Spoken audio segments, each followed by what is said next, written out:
The city woke up the same way it always did, loud, fast, and impatient. Tall glass buildings caught the morning sun, shining like promises meant for someone else. Cars rushed past each other, horns blaring, engines growling. People walked with their heads down, eyes locked on glowing screens, briefcases swinging, heels clicking against the pavement. Everyone seemed busy chasing something, money, success, time, and no one was looking down. Near the edge of a crowded sidewalk, the homeless girl sat quietly beside a closed shop. Her clothes were thin and worn, stained by dust and long nights on the street. Her shoes didn't match, and her hair was tied back with a loose piece of string. She couldn't have been more than 16, but life had already carved deep lines into her face. Lines of worry, hunger, and waiting. Her stomach tightened with pain. She hadn't eaten since yesterday morning. Hunger was no longer sharp. It was dull and heavy, like a stone inside her. She had learned how to live with it. People passed her without slowing down. Some stepped around her, as if she were an object on the ground.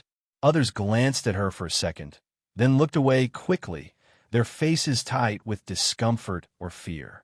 A few clutched their bags closer when they noticed her, their eyes filled with suspicion. To them, she was trouble. To the city, she was invisible. But the girl saw everything. She watched shoes, not faces, clean leather shoes that meant money, cracked soles that meant struggle. She noticed how people walked when they were relaxed and how they walked when they were hiding fear. She listened to tones of voice, the rhythm of footsteps, the sudden pauses that didn't belong. Life on the streets had taught her lessons no school ever could. She remembered a time when she hadn't lived like this. A small room, a tired mother, a moment when she hadn't seen danger soon enough. That memory never left her. It stayed sharp like broken glass in her chest, reminding her to always watch, always listen. A group of office workers passed by, laughing loudly. One of them pointed briefly in her direction and shook his head. Another whispered something, and they all moved a little faster. She lowered her eyes, not because she felt ashamed, but because she had learned that meeting their gaze only made things worse.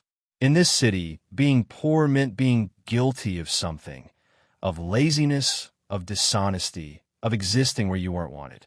A police siren wailed in the distance. The girl flinched without thinking. Her body reacted before her mind did. She scanned the street quickly, checking corners, exits, faces. Everything seemed normal again, but her heart kept beating fast. She trusted her instincts more than people. Across the street, a black luxury car slowed near the entrance of a tall building. Its windows were dark, its body polished to a mirror shine. The kind of car that made heads turn. Security guards stepped out first, their movements sharp and alert. The girl noticed immediately. She straightened slightly, her eyes narrowing, not in envy, but focus. Important people always brought trouble. Crowds, noise, tension. She watched as a man stepped out of the car. He was tall, well-dressed, calm in the way only powerful people were. Everything about him spoke of wealth and control, from his tailored suit to the expensive watch resting on his wrist. People noticed him right away. Smiles appeared. Phones lifted. Whispers spread. The city looked at him. No one looked at her. But as the man moved forward, the girl's attention fixed on something else. A small detail, a feeling she couldn't explain, a wrongness in the air that made her chest tighten. Her fingers curled slowly at her side. She didn't know why yet, but she knew one thing for sure. Something bad was about to happen. And this time, she wasn't going to look away. To the city, he was more than just a man. He was a symbol. When the billionaire stepped forward, people straightened their backs without realizing it. Conversations lowered. Phones were raised, pretending not to stare while capturing every moment. His name carried weight here, spoken with respect, sometimes fear, often admiration. He had built an empire from nothing. That was the story everyone knew. Magazines praised his discipline. News channels called him a genius. To the world, he was untouchable. But power has a way of hiding cracks. He moved through the crowd with calm steps, his posture perfect, his face controlled. A small group of security guards surrounded him, their eyes scanning left and right, alert to every movement. They formed a moving wall, clearing his path without a word. On his wrist rested a watch worth more than most people earned in a year. Its face gleamed under the morning sun, polished and flawless. It wasn't just a timepiece. It was proof of success, proof that he belonged to a different world. He checked it often, not because he needed to know the time, but because time had become his enemy. Inside, his chest felt tight again. It wasn't new. The pressure came and went, usually when the day moved too fast. His doctor had warned him, using serious words and careful tones. Slow down. Rest more. Pay attention to the signs. He hadn't listened. He never did. As he walked, his mind drifted somewhere far from the cheering faces and whispered praise. Success had filled his schedule, but emptied something else. There were nights when the penthouse felt colder than the streets below. Nights when money couldn't silence the memories he tried to forget. Loss had taught him to stay busy. He glanced at his watch once more, his jaw tightening. He had a meeting, then another after that. No room for weakness. No space for slowing down. A faint headache pulsed behind his eyes. He ignored it. Around him, people smiled, waved, reached out. He nodded politely, offering brief acknowledgement, trained responses. He had mastered the art of appearing present while being somewhere else entirely. And just a few steps away, the homeless girl sat near the edge of the sidewalk. She noticed him the moment the crowd shifted. She saw the way security moved, sharp and fast. She saw how people changed when he appeared, how their voices softened, how their faces lit up. She saw the watch too, bright and heavy, catching the light with every small movement of his wrist. But he didn't see her. His eyes passed over her like she wasn't there, like she was part of the pavement, another shadow in a city full of them. That was how the world worked. Those who had everything were seen. Those with nothing were erased. He stepped closer to the building entrance, unaware of the girl's gaze fixed on him, unaware that someone from the forgotten side of the city was watching him more closely than his guards ever could. A sudden wave of dizziness hit him, quick, sharp, gone before it could show on his face. His hand tightened into a fist for just a moment. No one noticed, except her. Her fingers curled slowly as a cold feeling ran through her chest. Something wasn't right. The way he checked his watch, the way his breathing changed, the tension in his shoulders. She had seen that look before. Trouble never announced itself loudly. It whispered first. As the billionaire took another step forward, confident and admired, the distance between their worlds grew thinner than either of them realized. And somewhere between his next breath and the ticking of that shining watch, fate was already moving. The sidewalk was packed. People pressed in from every side, drawn by the sight of power moving among them. Phones were raised. Voices overlapped. Some wanted a photo. Some wanted attention. Others simply wanted to be close enough to feel important for a moment. The billionaire walked forward, calm on the outside, guarded on all sides. His security team moved in practice steps, clearing a narrow path through the crowd. To most people, this was just another moment of fame passing by. To the homeless girl, it felt different. She had stood up now, slowly, blending into the edge of the crowd. Her eyes never left him. Not his face, but his wrist. The watch caught the light again, flashing once sharp and bright. And then she saw it. A small red blink. A strange sound. Soft, almost hidden beneath the noise of the street. A tension in the air that made her breath stop. Her heart slammed against her ribs. She didn't know what the watch was. She didn't know who the man truly was. But she knew danger. She had lived with it too long not to recognize it. This was wrong. Her mind raced back to a memory she hated, a moment when she had hesitated before, when she had noticed something bad and done nothing. That delay had cost her everything. Not again. The billionaire took another step forward. His hand lifted slightly, as if to wave. The watch blinked again. That was it. Before fear could stop her, before doubt could creep in, she moved. She pushed through the crowd, fast and desperate. Her thin hand reached out, grabbing his wrist with sudden force. With one sharp pull, she ripped the watch free. Time broke. Shouts exploded around them. "Hey, stop her! She's stealing!" The crowd recoiled, then surged. Security reacted instantly, their training kicking in before questions could form. One guard lunged for her arm as she stumbled back, the watch clutched tightly in her hand. Her heart pounded wildly, but she didn't let go. "Thief!" someone yelled. Another voice followed, then another. The words spread faster than the truth ever could. The girl tried to speak, but no one listened. Her mouth opened, her chest burning as panic rose. Hands grabbed her shoulders. Someone shoved her hard, nearly knocking her to the ground. She held onto the watch like it was the only solid thing left in the world. To them, this made sense. A homeless girl, a rich man, an expensive watch. They didn't need more proof. Security pinned her arms.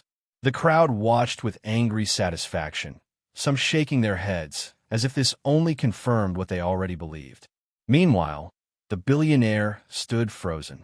At first, his shock was simple confusion, then irritation, then something deeper. A sudden wave of pain crashed through his chest. His breath caught. The noise around him faded into a dull echo. His vision blurred at the edges as pressure squeezed tighter, stronger than before. His knees buckled slightly. One of the guards turned just in time to see the color drain from his face. "Sir," he said, suddenly alarmed. The billionaire tried to respond, but the words wouldn't come. His hand lifted weakly toward his chest instead. His heartbeat felt wrong, too fast then too slow, like it was losing the rhythm it had followed all his life. The crowd went quiet. The girl saw it all from the ground. Fear cut through her panic. She twisted in the guard's grip, her voice breaking free at last. She tried to point, to warn them, to make them look, but the noise swallowed her words. The watch slipped from her hand and hit the ground. At that exact moment, the billionaire collapsed. Gasps tore through the crowd. People stepped back in shock. Phones dropped. Someone screamed. Security rushed to him, calling for help, their earlier anger replaced with fear. The man they were paid to protect lay helpless on the pavement, eyes unfocused, chest barely rising. And suddenly, the girl wasn't the center of attention anymore. She lay there, breathing hard, staring at the fallen man with wide, terrified eyes. She had acted too fast for the world to understand, but not fast enough to stop what came next. As sirens began to rise in the distance, one truth hung heavy in the air. Whatever she had seen, whatever she had tried to stop, the billionaire's life was now hanging by a thread. The world turned cruel in seconds. The homeless girl was dragged to her feet as if she weighed nothing. Rough hands gripped her arms, twisting them behind her back. Her knees shook, not from pain alone, but from fear. Faces surrounded her, angry, judgmental, sure of her guilt. "Thief!" someone spat. She tried to rob him, another voice said loudly, as if proud. No one asked why. No one asked what she saw. Her cheeks burned with shame as people stared. Some shook their heads. Some whispered. A few filmed her with their phones, capturing her worst moment as if it were entertainment. She tried to speak. Her lips trembled as she forced words out, but they broke apart in the noise. "I was trying to—" "Liar," someone interrupted. Security tightened their hold, their faces hard. To them, this was simple. They had seen it 100 times before. Poor girl, rich man, crime. The story wrote itself. Behind them, the billionaire lay on the ground.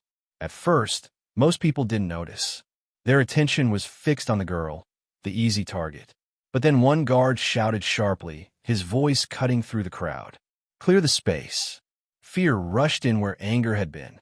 The billionaire's face had gone pale, his lips tinged with blue. His chest rose unevenly, each breath weaker than the last.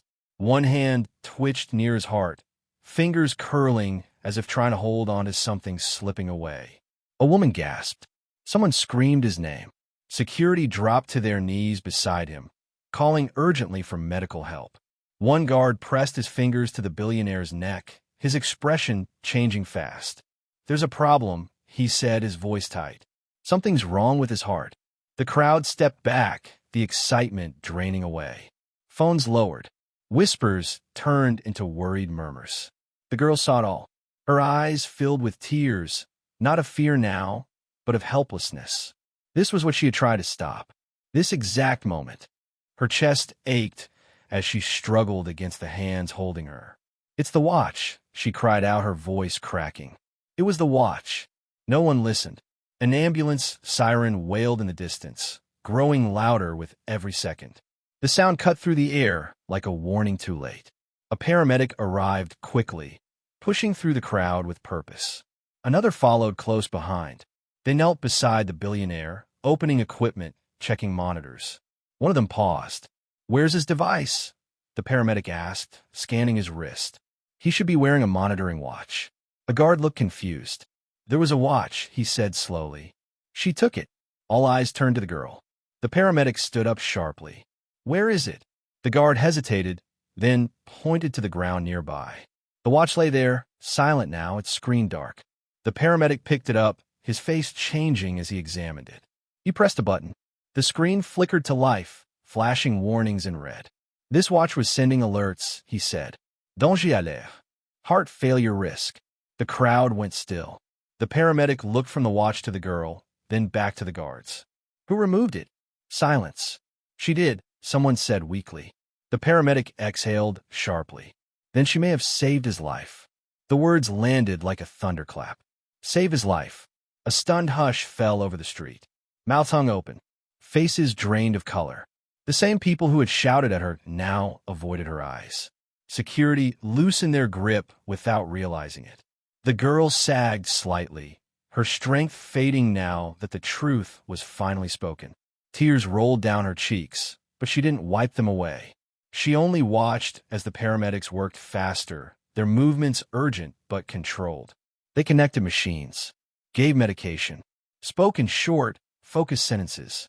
The billionaire's breathing steadied, just a little. Enough. A shaky breath escaped the girl's lips. Relief washed through her, mixed with exhaustion and hurt. She hadn't imagined it. She hadn't been wrong. Around her, guilt spread quietly through the crowd. The anger was gone, replaced by shame. No one spoke. No one filmed anymore. The city that had judged her so quickly now stood silent, forced to face its mistake.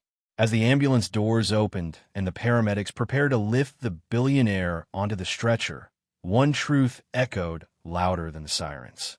The girl they had humiliated, the girl they had called a thief, was the reason he was still alive, and nothing would ever feel the same again. The ambulance doors slammed shut, but the street did not return to life. It stayed frozen, quiet in a way that felt heavy and uncomfortable. Police officers had arrived now, standing near the crowd, their expressions serious. Paramedics spoke in low voices nearby, checking equipment, reviewing what had just happened.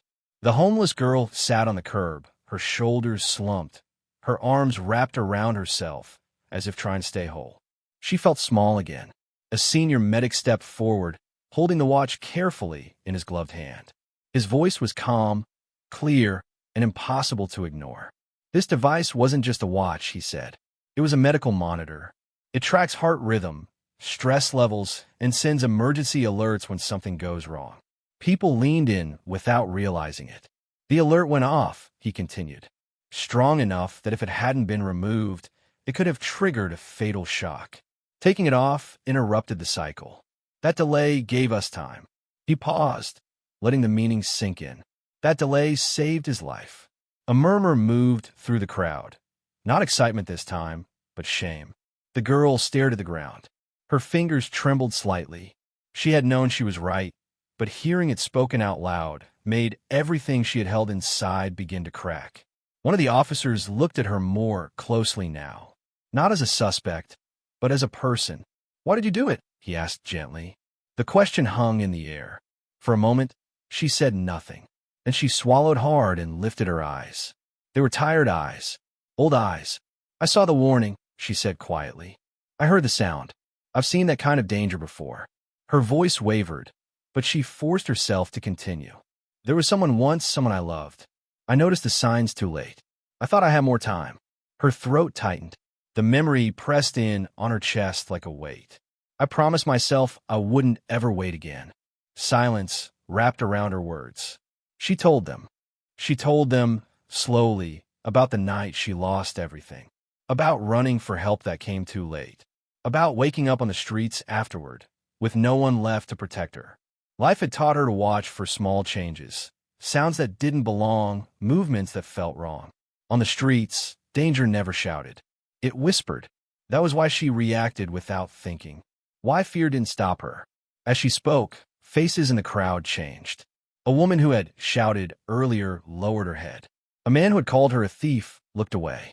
Security guards stood stiffly, their eyes heavy with regret. One guard clenched his jaw, replaying the moment in his mind. The way he had grabbed her arm, the anger in his voice. He had been so sure, so certain, and so wrong. The girl's voice softened. I didn't want the watch. I just wanted him to live. Her words landed harder than any accusation. The officer nodded slowly. You're not in trouble, he said. You never were. But the damage had already been done. The crowd that had judged her stood exposed now, forced to face how quickly they had believed the worst. Phone stayed down. No one spoke. The girl wiped her eyes with the back of her hand, embarrassed by the tears but too tired to stop them. She felt relief, but also a deep ache. Being right didn't erase the fear she had felt. It didn't erase the way they had looked at her. Still, something had shifted. People began to step back, giving her space, not out of fear this time, but respect. A few whispered apologies. Others couldn't bring themselves to speak at all. The city had heard the truth, and it didn't like what it revealed about itself. As the ambulance pulled away, sirens fading into the distance, the girl sat quietly, breathing in shaky but steady breaths. For the first time in a long while, she wasn't invisible. And somewhere far away, a powerful man lay alive because she had trusted her instincts. The truth was finally out. The first thing he felt was silence. Not the peaceful kind, but the heavy kind, the kind that settles after danger has passed. The billionaire opened his eyes slowly, blinking against the soft white light above him. Machines hummed nearby. A steady beat marked each fragile heartbeat. He was alive. The realization came with a rush of cold fear, followed by relief so strong it made his chest ache. A doctor stood at his side, calm but serious. The words came carefully, but their meaning was clear. He had been closer to death than he wanted to admit. Minutes, maybe seconds, had separated him from a different ending. His hand moved weakly toward his wrist. The watch was gone. His mind filled in the gap quickly, confusion, anger, then memory. A sudden grab. A crowd. A girl. A homeless girl removed it, the doctor said gently, as if reading his thoughts. That action interrupted a dangerous chain reaction. Without it, we might not be having this conversation. The billionaire closed his eyes. The room felt smaller. Images rushed back to him. The shock on her face, the way security had grabbed her, the anger in the crowd. He remembered how quickly he had assumed the worst, how easily he had believed the story that fit his world. A thief, a problem, someone beneath notice. Shame crept in slowly, settling deep in his chest. He had built his life on sharp judgment and fast decisions. That had made him powerful, but it had also made him blind. Blind to suffering, blind to intention, blind to a girl who had risked everything to save a stranger. He thought of the watch again, not as a symbol of success this time, but as a reminder. All his wealth, all his control, reduced to nothing in a moment. It wasn't money that saved him. It was courage. Someone knocked softly at the door. A nurse stepped in, then paused. She's still here, she said. The girl. She refused to leave until she knew you were okay. His throat tightened. She stayed, he asked quietly. The nurse nodded. She was treated badly, but she stayed. That truth hurt more than the pain in his body. He pictured her sitting alone, surrounded by strangers who had already decided who she was. He saw himself through her eyes now, not as a man worth saving, but as another life in danger. And she had chosen to act anyway. In that moment, something shifted inside him. He realized how often he had walked past people like her, how often he had looked away, convinced that poverty meant failure, that struggle meant weakness, that worth could be measured by appearance and success. He had been wrong, deeply wrong.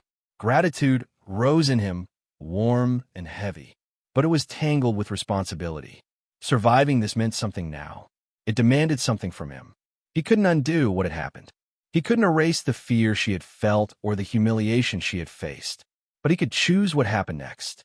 "Bring her to me," he said finally, his voice steady despite the emotion behind it. The nurse hesitated. "Are you sure?" "Yes," he replied. "I owe her more than my life. I owe her my attention." As the door closed, he lay back against the pillows, staring at the ceiling. For the first time in years, his thoughts weren't filled with meetings or numbers or plans. They were filled with a single truth. The world he thought he understood had saved him through someone he had never truly seen. And when he met her again, he would not see a homeless girl. He would see a person, and this time, he would not look away. By the next morning, the city was talking. Screens lit up with the same story. On phones, on televisions, on screens inside crowded buses and quiet cafes. A headline repeated again and again, each version carrying the same truth. The homeless girl everyone had accused had saved a billionaire's life. The video clips spread fast, not the ones where people shouted at her, but the ones that showed her being held back while the man collapsed. The moment the watch hit the ground, the sirens, the silence that followed, the city saw itself clearly for the first time. Commentators spoke with serious voices, calling her brave. Doctors explained the medical facts again, praising her quick action. Strangers shared the story with messages of respect and disbelief. How could they treat her like that? People asked now. But many of those same people had been there. On the street where it all happened, things felt different. The place was quieter, heavier. People passed by more slowly, eyes lowered. Some stopped and stared at the spot where she had been restrained, as if the ground itself held a memory. A man who had shouted the loudest replayed the moment in his head, again and again. He remembered his voice, full of anger and certainty. Now it made his stomach twist. He avoided telling anyone he had been there. Security guards faced questions they had never had to answer before. Interviews, reports, long silences. They had followed instinct and training, but training built on assumption. And the assumption had been wrong. The homeless girl became known as a hero overnight. Strangers searched for her. Donations were offered. Offers of help poured in from people who had never noticed her before. Kind words followed her wherever she went. But she didn't know how to receive them. She stayed quiet, sitting alone on a bench near the hospital, her hands folded in her lap. Every kind look made her tense. Every soft voice made her wonder what was expected of her in return. Kindness felt unfamiliar, unsafe. When a reporter approached her with a microphone and a gentle smile, she flinched and shook her head. She wasn't ready to be seen like this, not after spending so long being invisible. Across the city, conversations changed. People argued. People reflected.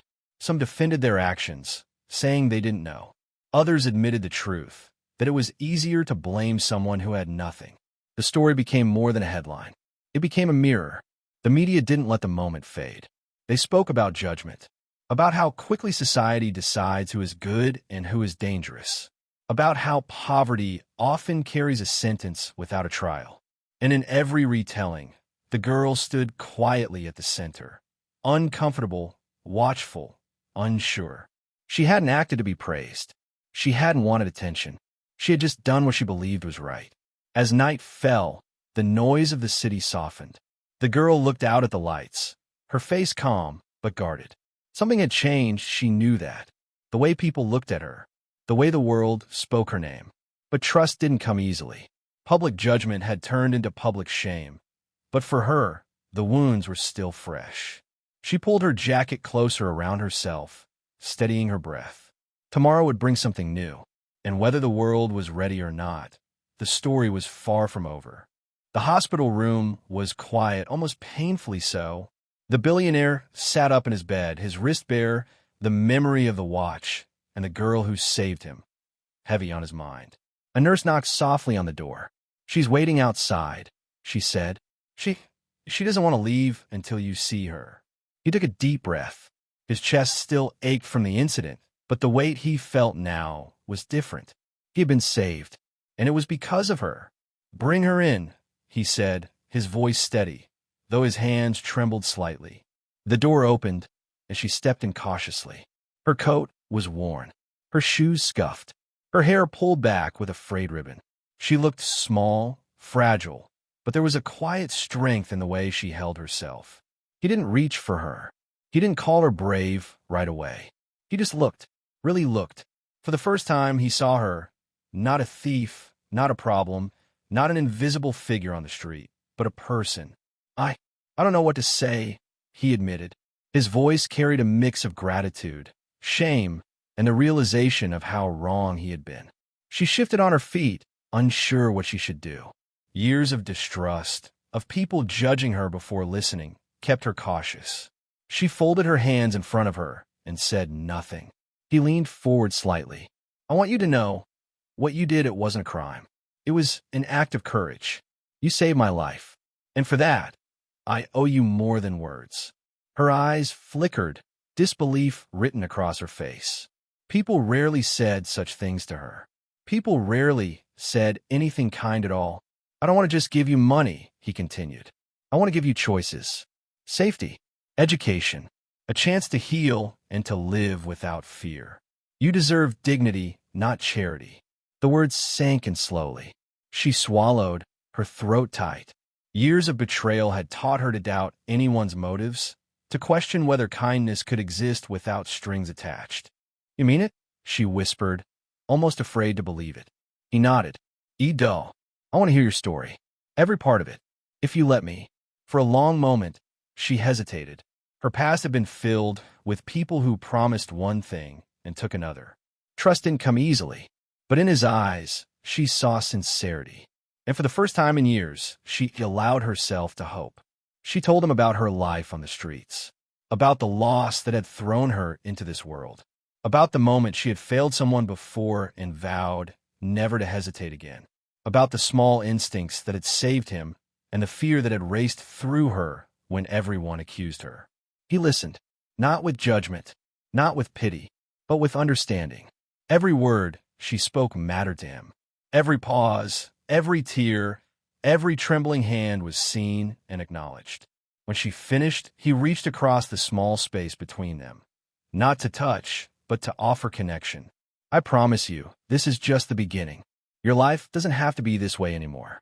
You deserve better, and I want to help you reach it. Her chest rose and fell rapidly. Fear still lingered, but so did something new, possibility. A life where survival didn't mean hiding, where instinct didn't have to fight isolation, where kindness was real and lasting. Slowly, she nodded, not fully convinced, not fully trusting, but willing to take the first step. And in that moment, the billionaire saw it too, a spark of hope that had been buried under years of pain and neglect. For the first time, their worlds weren't separated by wealth or status, by fear or judgment. They were connected by a simple truth. Compassion could change a life. For her, the streets no longer defined her future. For him, power no longer meant control. It now meant responsibility.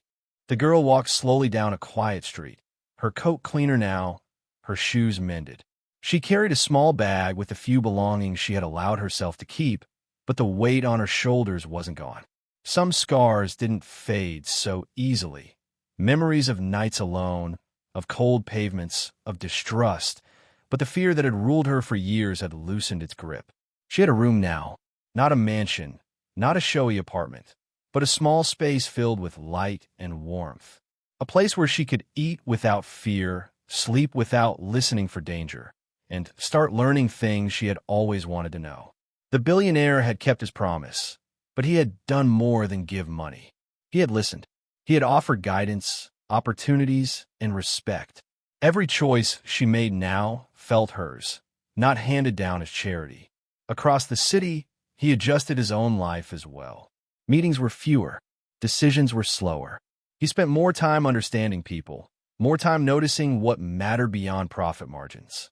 The panic that had once come at him in quiet warning pulses now reminded him of human fragility rather than just deadlines.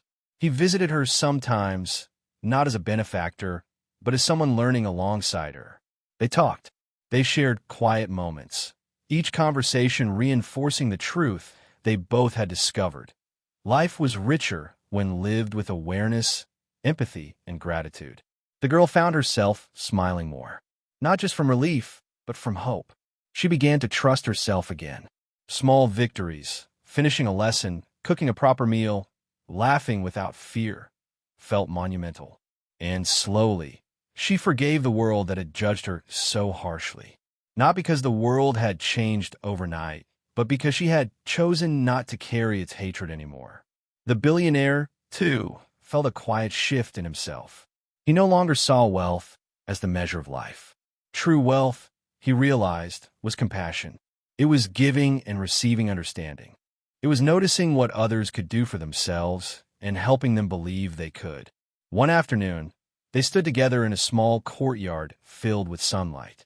She adjusted the strap of a new backpack, her eyes alert but calm. He watched her with a quiet smile, pride and humility in his gaze. "You're doing well," he said softly. "I'm learning," she replied. "And I'm ready to try." It wasn't just about survival anymore. It was about living fully, even with scars. It was about choosing courage over fear, hope over bitterness, and connection over isolation. In the end, they were both changed. One found stability where chaos had once reigned. The other found purpose where life had once been only about control. They had learned to forgive herself, him, society, and in that forgiveness, they discovered something more valuable than any fortune. Life lived with heart and compassion as the true measure of wealth. And as the sun set over the city, warm light fell across both their faces. Shadows remained, yes, but the light was stronger now, proof that healing, growth, and hope were not given by money alone, but by courage, empathy, and the choice to see one another as human. The streets of the city never looked the same again. People passed the corner where it had all happened, glancing at the pavement where chaos had erupted just days before. Phones still carried clips of the event, but now the stories told a different truth. Not a story of theft or fear, but of courage, quick thinking, and human connection. The homeless girl had become more than a headline. She had become a symbol of what it meant to see the unseen, to recognize that bravery and worth were not measured by wealth, clothing, or status. The billionaire returned to his life changed. Meetings were slower, decisions more thoughtful, his eyes scanning not just the room but the people around him. He paid attention now, really paid attention, to the struggles, the quiet gestures, the lives that existed just beyond the glare of success. The city itself seemed to shift almost imperceptibly. People were slower to assume the worst. Conversations softened when strangers crossed paths. Acts of suspicion were replaced with hesitations, a pause before judgment, a chance to see. Some of those who had shouted, who had accused, who had pointed fingers, they carried quiet shame in their hearts. They had learned how easy it was to condemn without knowing. And in that lesson, there was humility, an awakening that money or status could never teach. But most importantly, the girl had taught them something the city had long forgotten. Every life matters. Every decision, every act of courage, every moment of awareness could ripple through the world in ways that could save, protect, and transform. No one forgot the danger of that day, and no one could forget the bravery of the girl who had acted without hesitation, even when the world had condemned her. The city learned, finally, to slow down, to see beyond appearances, and to value the lives of those it had once ignored. And in quiet corners, where sunlight touched brick walls and pavement, the story lingered, not as gossip or spectacle, but as a reminder of redemption, of humanity, and of the strength found when people chose to act with heart. One act of courage had changed 2 lives. One city had learned a lesson it would carry forever: to look, to see, and to honor the unseen. Hope, fragile but real, had returned to the streets. And with it, the quiet certainty that humanity could still rise, even in the most unexpected places.